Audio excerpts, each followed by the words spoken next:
Bonjour et bienvenue sur la mécanique universelle. Alors aujourd'hui nous sommes lundi 21 novembre 2022 et je continue ma petite dissertation à partir de cet ouvrage d'Albert Camus, Le mythe de Sisyphe. Voilà. Alors c'est une réflexion critique de cet ouvrage. Qui prône finalement de prendre une posture vis-à-vis du monde en le considérant absurde, en considérant qu'il n'a pas de sens et voilà, et par rapport à qui s'oppose en somme aux visions spirituelles ou certaines philosophiques qui vont prôner au contraire l'idée que le monde a un sens, l'humanité a un sens, etc. L'homme a un sens déjà préétabli à la création de l'univers. Et c'est le point de vue que je défends sur la mécanique universelle.net, le site où je dis textuellement l'humanité est destinée à atteindre son ultime perfection.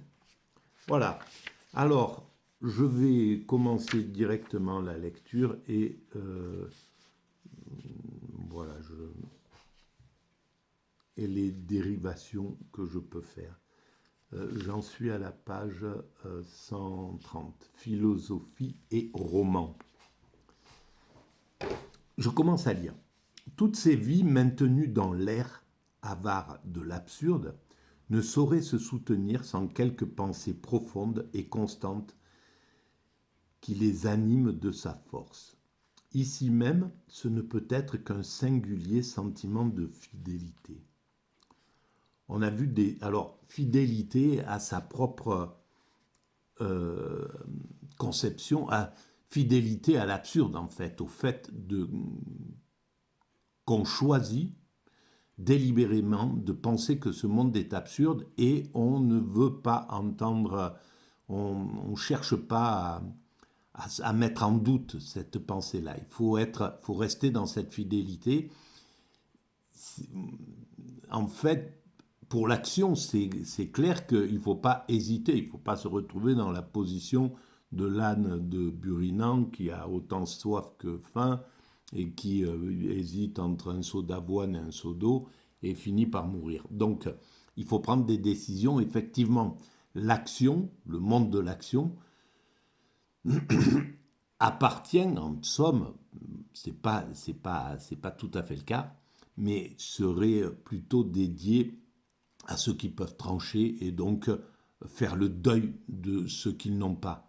Voilà, entre deux solutions, entre deux voies, eh ben, il faut en choisir une et l'autre, il ne faut même pas avoir de regrets, de remords, quoi que ce soit sur l'autre. Il faut avancer comme ça de façon un peu impérative, en somme.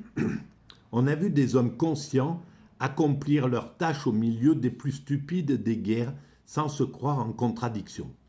C'est qu'il s'agissait de ne rien éluder. Il y a ainsi un bonheur métaphysique à soutenir l'absurdité du monde.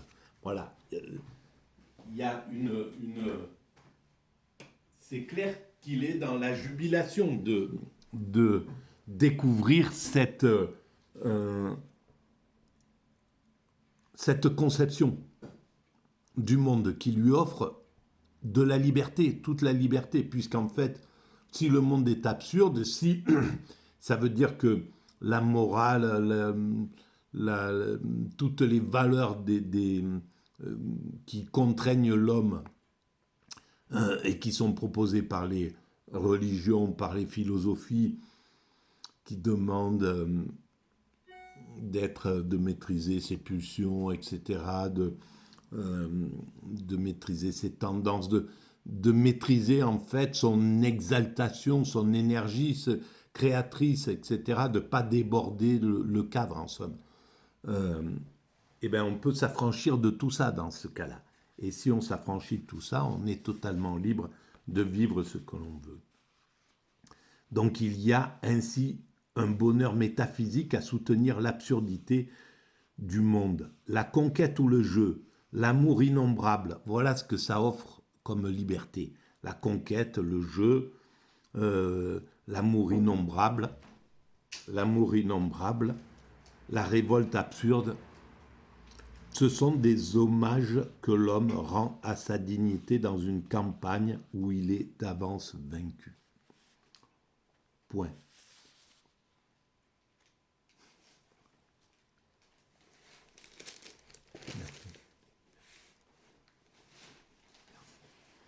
Il s'agit seulement d'être fidèle à la règle du combat. Cette pensée peut suffire à nourrir un esprit.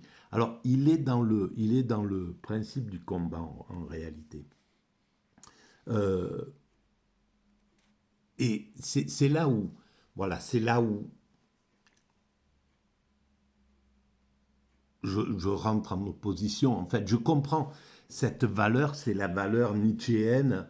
Euh, Elle est, voilà, c'est une vision, euh, mais ce qui est curieux, c'est que elle émerge pendant la guerre, c'est ça, devant justement des, devant un monde qui a pris appui sur cette absurdité du monde, en somme, même s'il va donner un sens aux choses, mais en fait, il refuse les grandes valeurs spirituelles. Le nazisme qui est là, qui est en train de ravager l'Europe, il refuse les grandes valeurs spirituelles. Il écarte d'ailleurs la mère philosophique et la mère spirituelle de l'Allemagne, qui se dirait chrétienne, et donc sa mère, c'est le judaïsme.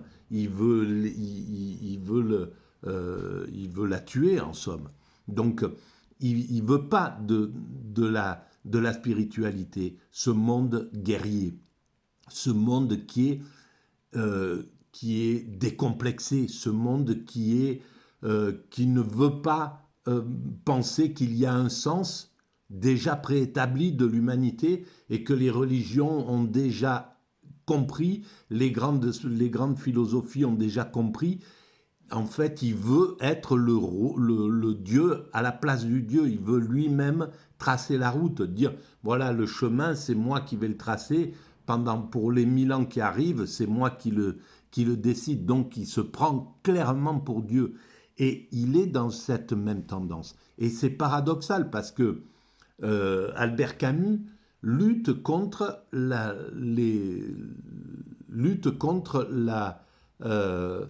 toute forme de dictature, contre la guerre, simplement, à mon sens, il ne se rend pas compte qu'en libérant cette idée de l'absurde, il permet justement à d'autres types de psychologie. Lui, il a une psychologie qui est bienveillante vis-à-vis du monde, qui est pacifique, qui est pleine d'amour, qui veut mettre en avant cette énergie créatrice, voilà, que cette liberté de vie puisse faire des romans, de l'art, ce qu'il se considérait, comme il se considérait un artiste, qu'elle puisse libérer l'artiste en soi. C'est aussi ce que pensait à un certain moment Nietzsche. Mais malheureusement, derrière, il y a aussi le désir de toute puissance. Et c'est là où il y a un paradoxe qui ne peut pas fonctionner derrière cet absurde. Cet absurde ne met pas les barrières pour une évolution vraiment vers la paix, vers l'amour, vers l'artiste. C'est pas, à mon sens, c'est pas la bonne voie dans ce sens-là. Donc, il s'agit seulement d'être fidèle à la règle du combat. Cette pensée peut suffire à nourrir un esprit. Elle a soutenu et soutient des civilisations entières. Bien sûr, Ils ne doutaient pas, les Romains, ils ne doutaient pas, les Grecs, ils doutaient. Voilà, c'est, on avance, chaque année, c'était la guerre, on allait. Euh, voilà, on- il y avait cette énergie qui construit le monde. Évidemment, la guerre est là, elle construit le monde. D'ailleurs, il le dit un peu plus loin. On ne nie pas la guerre. Il faut en mourir ou en vivre. Mais il faut la nier, la guerre, justement. Il ne faut pas nier sa présence, mais il faut vouloir, même si on comprend qu'elle est là, puisque voilà, 70 ans après, même plus 100 ans après, on se retrouve avec les mêmes, avec les mêmes pulsions, avec les mêmes aristocrates guerriers, avec les mêmes, cette même barbarie dont parle Nietzsche, en fait. Est-ce que, voilà, quand Nietzsche écrivait jusqu'ici, toute élévation du type humain a été l'œuvre d'une société aristocratique, et il en sera toujours ainsi. Donc qu'est-ce qu'elle est, cette aristocratie? Elle est par-delà le bien et le mal, elle dépasse toutes ces dimensions. Bon, je m'exalte trop là, je suis désolé. Par-delà le bien et le mal. Donc, Nietzsche rapproche la supériorité physique et psychique de l'aristocratie et une certaine forme de barbarie. Voilà.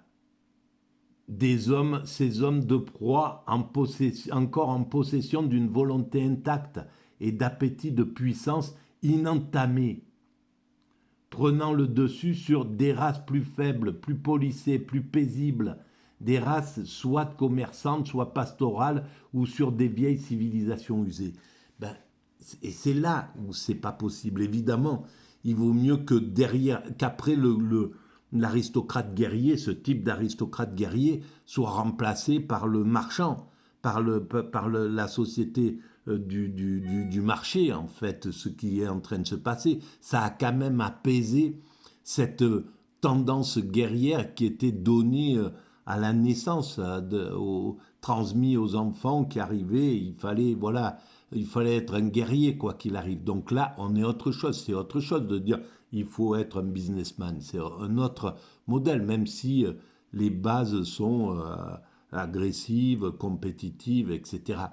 Et on va, espérons qu'on dépassera ce moment-là, c'est clair, on va le dépasser, et on ira vers l'artiste. Oui, voilà, le monde, il doit aller vers la douceur, vers la spiritualité, vers ces races plus faibles dont il parle, des civilisations qu'il pense user. En réalité, c'est le spirituel qui prendra le pouvoir. Au final, quoi qu'il arrive, le spirituel, c'est lui qui l'emporte. Et c'est là où il y a une contradiction avec Albert Camus. Mais Albert Camus, je pense qu'il était... Il pensait qu'en libérant l'esprit comme ça, en faisant que... En, en poussant les hommes à être décomplexés, ça serait bon pour l'humanité. Sauf que, ben on le voit, voilà, les 40 dernières années néolibérales, on est sous la coupe des décomplexés. Et les décomplexés, ils ont construit un chaos, ils ont conduit un chaos de l'humanité, même si ce n'est pas un chaos qui est apparent complètement, mais un monde avec... Ils ont créé des, écarts entre riches et pauvres hallucinants qui reviennent à l'aristocratie, quoi. Ils ont recréé une aristocratie, c'est-à-dire des gens qui peuvent acheter, qui ont voilà la moitié du monde, et puis des gens qui sont dans l'indigence. C'est hallucinant quand on y réfléchit à ça. Voilà. Et ils ont atteint la toute-puissance de l'aristocratie, où personne peut parler. Le peuple, il avait aucun accès à exprimer ce qu'il voulait exprimer. Et là, c'est ce qu'ils ont fait. Les médias, le peuple, il n'y est pas réellement. ceux qui font monter du peuple, c'est voilà, pas les citoyens engagés, mais les citoyens qui s'en foutent, quoi. Voilà, regardez ce que le marché fait monter dans les médias qui viennent du peuple. Ceux qui les imitent, ceux qui les singent, en somme, ceux qui veulent voilà, vivre dans des Benz comme les milliardaires, qui veulent avoir des bagouses, qui veulent avoir toutes les nanas, qui veulent avoir, voilà, ils singent le truc. Et puis ceux qui veulent gagner de l'argent sans se fatiguer, de la même manière, qui imitent pareil les trucs.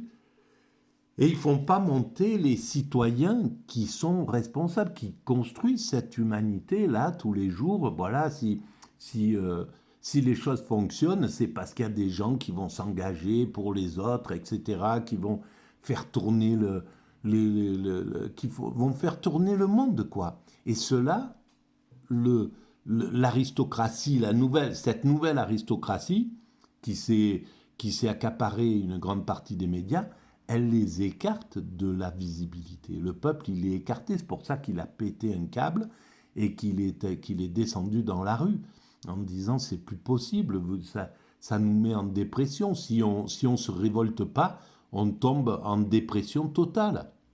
On tombe, voilà, on est dans un état de soumission complète. Ce monde, il nous amène à cette soumission.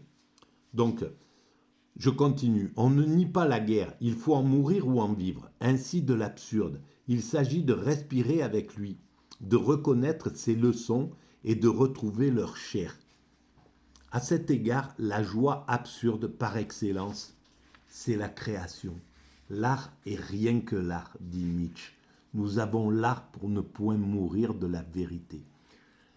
Et c'est là où, bien sûr, si c'était le cas,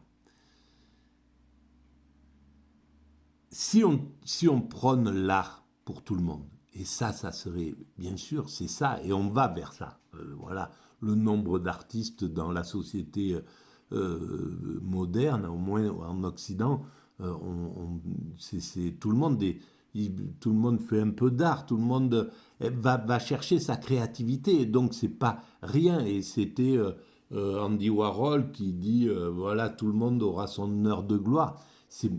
On ne parle pas de l'heure de gloire, mais on parle d'exprimer sa créativité. Et l'humanité va vers l'artiste, va vers cette chose.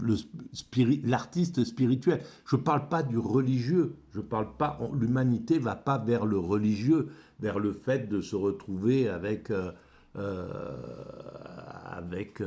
à aller à l'église, etc. Et à faire. Non, c'est une spiritualité qui sera intégrée, mais qui sera basée sur l'ensemble des spiritualités, sur l'ensemble des apports des spiritualités qui sont là, voilà, les guides sont là de ces spiritualités pour amener l'humanité vers cet état d'esprit qui est différent, et vers, donc je parle de l'extase sur la mécanique universelle. Et donc, oui, il y aura l'artiste, mais il oublie que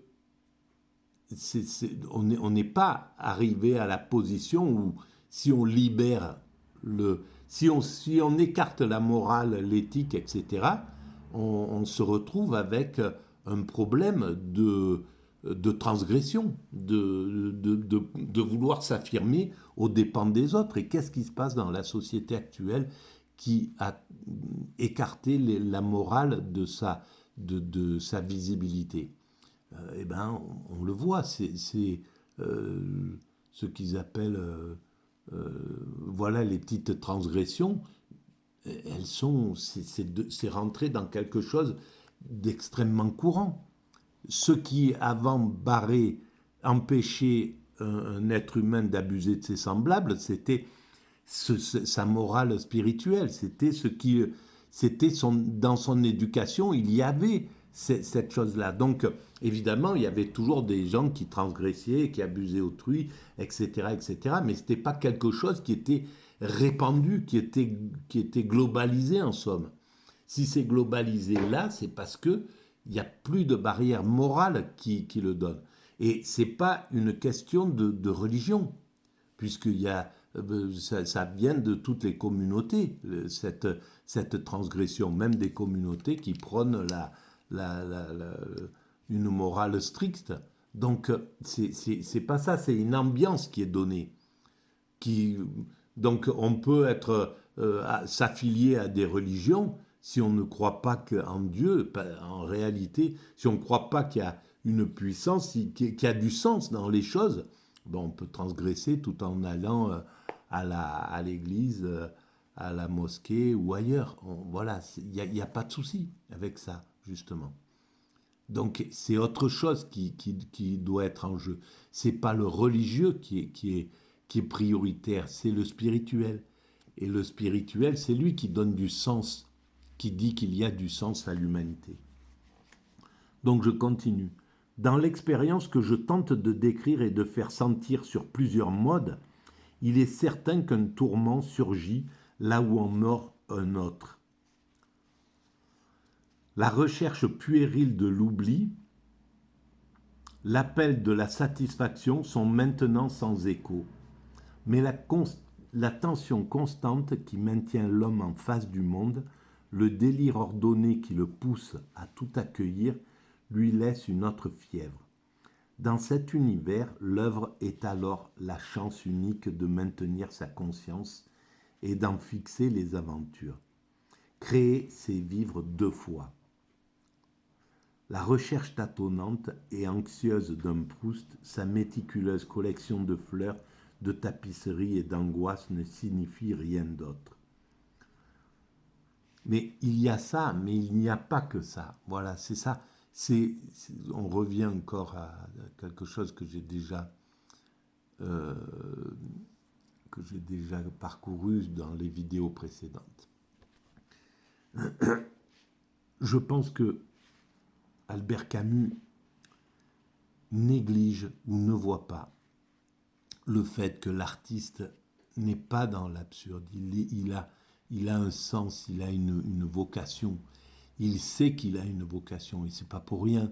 Le fait de vouloir perdurer, que son œuvre perdure derrière soi ou quoi que ce soit, ça veut dire qu'il croit qu'il y a du sens. Il croit que même s'il meurt, la mort d'un être humain, c'est pas le néant total, c'est pas il y a quelque chose qui doit perdurer. C'est pas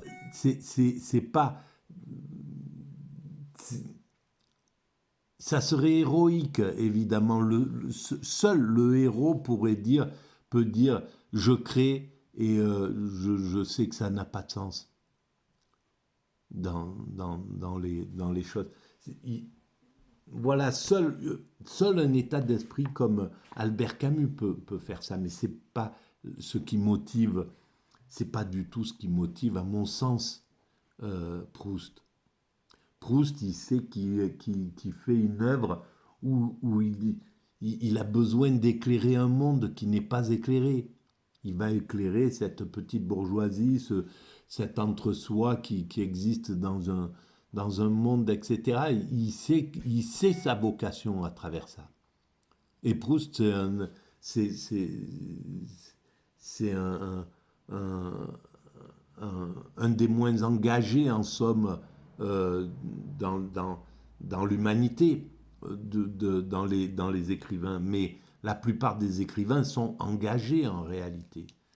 Et ils ont le sens de l'importance de leur activité pour cette humanité qui leur survivra, qui continue, qui est là, et donc il y a du sens à cette évolution de l'humanité. En même temps, elle n'a pas plus de portée que la création continue et inappréciable à quoi se livrent tous les jours de leur vie le comédien, le conquérant et tous les hommes absurdes. Bien sûr que ça revient au même. L'œuvre de quelqu'un qui, qui pense qu'il n'y a pas de sens et l'œuvre de quelqu'un qui pense qu'il y a du sens reviennent au même. Ça sert les deux servent à l'humanité. Seulement, celle qui pense que la vie est absurde n'a, peut poser un problème à l'évolution de l'humanité parce qu'il peut ne pas ne pas créer dans le sens de l'humanité et dans le sens inverse de l'humanité, dans un reflux. C'est le cas du créateur qui va prôner justement un retour vers la barbarie, par exemple. Donc, il y a ce danger-là qui n'existe pas dans celui qui voit l'évolution de l'humanité. Un Zola ou, je ne sais pas moi, tous ces créateurs qui voient l'évolution, qui comprennent l'évolution de l'humanité et qui inconsciemment mettent leur créativité dans ce sens-là, même s'ils vont la poser à l'horizon pour tirer l'humanité vers le fond, pour amener l'humanité, pour faire évoluer l'humanité, mais c'est toujours dans le même sens. C'est toujours dans ce sens-là. Et ce n'est pas dans le sens du corps complètement. Le corps, il est fondamental, puisque, voilà, dans la chair dont il parle. En fait, la seule chose dont il est conscient, c'est sa chair, c'est sa sensation, c'est ce qu'il ressent en somme, Albert Camus, dans cette chose-là. Mais la création lui montre qu'elle ne tient pas forcément compte de ça. Quand il faut faire avancer le spirituel, elle fait avancer le spirituel. Et la plupart du temps, d'ailleurs, c'est ce qu'elle montre. Si le corps est monté entre l'icône, par exemple, quand on regarde une icône, on voit que le corps n'apparaît pas dessous. Il est symbolisé, c'est derrière un drapé, etc. À partir de Giotto, on commence à voir les genoux apparaître, le corps, il commence à apparaître derrière le divin, derrière, etc. Avant, c'est que de l'esprit. Après, ça commence avec Giotto, ça commence. Puis après, derrière Botticelli, etc., le corps apparaît. Et il est là, mais derrière, il y a la nature encore. Il y a toujours la nature derrière Michel-Ange, derrière Léonard de Vinci, etc. Il y a la nature. Et puis, on monte, on arrive au XVIIIe siècle et on sort de cette nature. Dans le Caravage, c'est le plaisir qui est là, c'est les lascifs, c'est la sensualité. Et derrière ces êtres humains, il n'y a plus rien, c'est le fond, il est marron derrière cette chose-là. Voilà. Et donc, il fallait faire monter que le corps jusqu'à là. Et ça monte, on arrive au moment où il n'y a plus que le corps à certains moments. Puis, on sort de ça, la peinture veut retrouver de la liberté, elle va aller chercher la nature, trouver qu'est-ce qui se passe, est-ce que c'est dans la nature que ça se passe, est-ce que c'est là où il y a le divin, quoi, en somme, de quelque chose comme ça. Et puis, on passe dans l'esprit. L'humanité doit passer dans l'esprit. Un carré blanc sur fond blanc, c'est que du spirituel, c'est que de l'esprit, en somme, derrière ça, qui monte, etc., etc. Donc, il y a une logique derrière cette chose-là. On est... Bon, voilà, j'avais envie de parler de ça, que j'ai compris au musée des Offices à Florence. Il y a un sens de l'évolution là, quand on se balade dans ce musée. Et ça m'a sauté aux yeux en partant justement de Cimabue, donc des peintres pratiquement de l'icône. Et dans la montée jusqu'au Caravage, ça m'a complètement sauté aux yeux le fait que le corps commençait vraiment à apparaître, à monter dans la peinture, quoi. Voilà, donc je continue. Tous essaient à mimer, à répéter et à recréer la réalisation qui est la leur. Nous finissons toujours par avoir le visage de nos vérités. L'existence tout entière pour un homme détourné de l'éternel n'est qu'un mime démesuré sous le masque de l'absurde. La création, c'est le grand mime. Donc, l'existence tout entière pour un homme détourné de l'éternel n'est qu'un mime démesuré sous le masque de l'absurde. Il le dit lui-même, là. Voilà, dans cette chose-là. Ça n'empêche pas qu'il a il a de l'importance. Cette vision a de l'importance dans le chemin de l'humanité. Elle s'inscrit dans le chemin de l'humanité, comme celle de Sade, comme celle de Lautréamont, comme celle, voilà, comme la vie de Caligula, comme etc. Tout ça, c'est inclus dans l'humanité. Et il y a un problème à, à ce niveau-là, c'est que on veut nous faire penser que, en- que mince, donc que Sartre,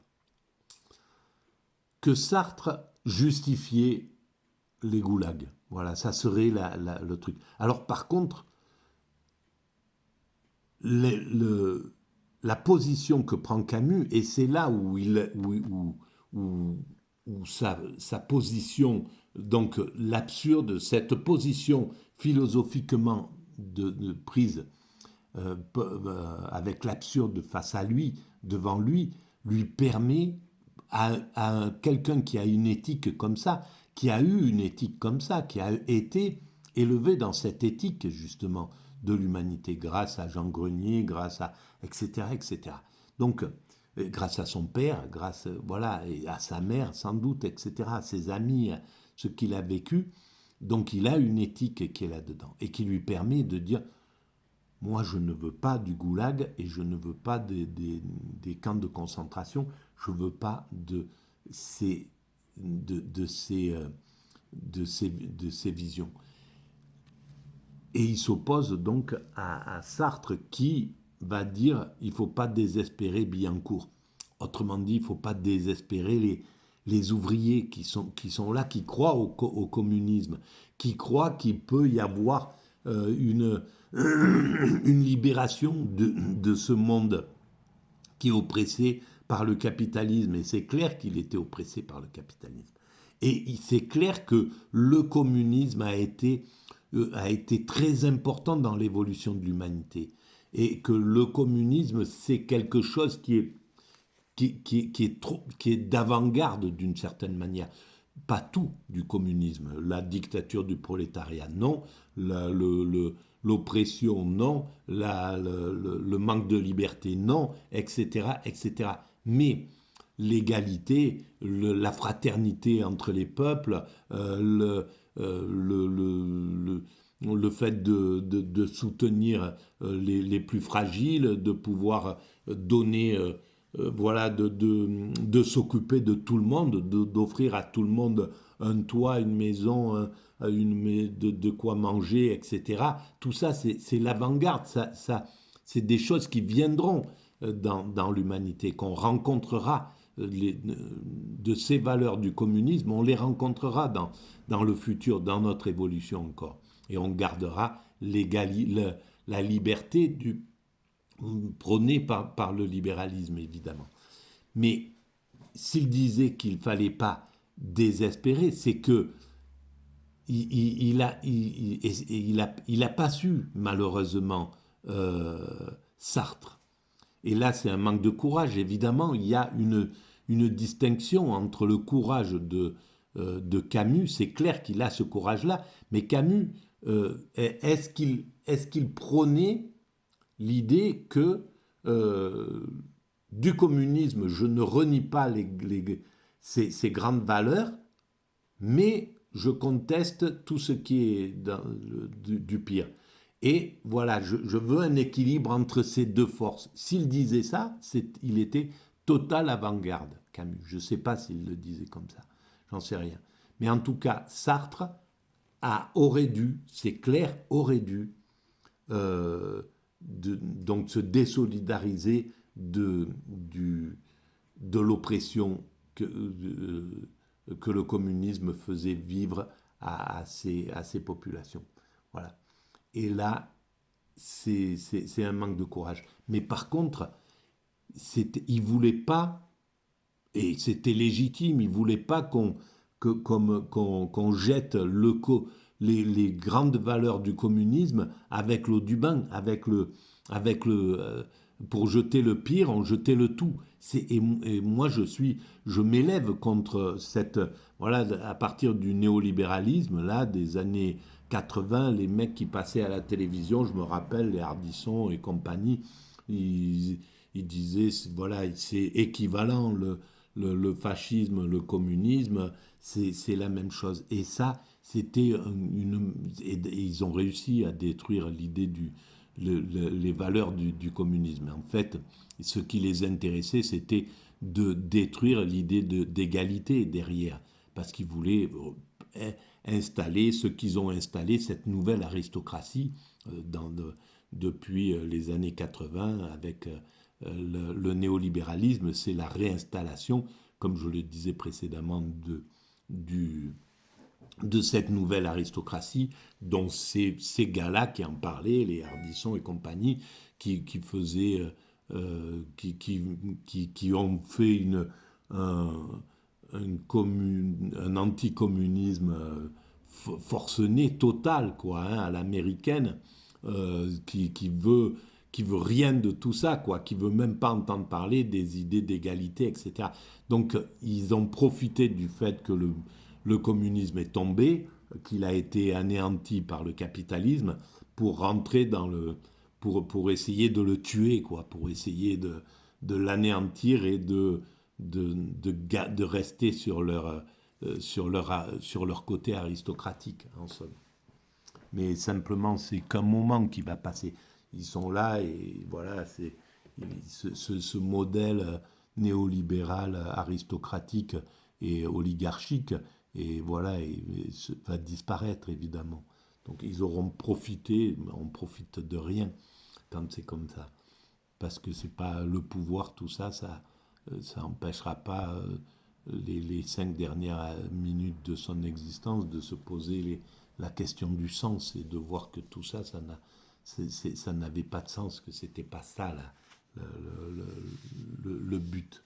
Et même s'il a profité, et même s'ils ont profité du maximum de trucs, voilà, comme d'ailleurs on parle Albert Camus, tu peux croquer dans toute cette pomme de l'existence. Tu peux, voilà, euh, jouir de tout, des grands restaurants, des trucs, mais tout ça, ça finit aux toilettes. Tout ce qu'on, tout, ça tient pas. C'est pas pour rien que ça tient pas. Que tous ces trucs-là ne tiennent même pas dans l'esprit. Tout ce qu'on a joui, que tu peux pas. Voilà, tu prends là, tu réfléchis à tout ce que tu as joui dans ce sens-là, et tu te rends compte que ça a eu aucun impact dans ton esprit. Ça tient pas. Ça n'a pas de consistance en fait. Donc, ce plaisir qui était recherché par ces nouveaux aristocrates qui ont squatté la télé, squatté la pensée, squatté la richesse, etc., et qui ont thésaurisé la richesse et donc empêché la circulation et le fait que l'égalité puisse un peu passer, que le peuple soit un peu heureux, donc qui ont mis en difficulté le peuple, qui ont maltraité le peuple, sans le vouloir évidemment, mais ils ont maltraité le peuple en thésaurisant les privilèges. Ils ont empêché le peuple d'accéder à son minimum, à ce qu'il avait besoin, au bonheur tout simplement. Euh, et, euh, mais voilà, ils ont peut-être jubilé de tout ça, mais ça n'a pas d'intérêt, aucun intérêt dans l'existence. Et à la fin de son existence, on se rend compte de ça. Et on ne vit que pour les derniers moments de son existence. C'est ce que je pense. C'est ce que j'ai écrit il y a très très longtemps d'ailleurs. Voilà, on ne vit que pour les derniers moments de son existence. Pour ces moments-là. Le reste, c'est ce qu'on a donné à l'humanité. Voilà, on a fait notre boulot. Tout ce qu'on a fait, on l'a donné. Et c'est là, dans ces derniers moments, que tout se passe, que tout se joue. Voilà. On comprend, on voit, on comprend, on est là. Et c'est paradoxal ce que je dis, mais je suis convaincu de ça. Bon, je continue. La science, elle aussi, arrive d'écrire, telle est la dernière ambition d'une pensée absurde. Non, ça viendra pour la prochaine vidéo. Voilà. Allez, on y va. Merci, à bientôt.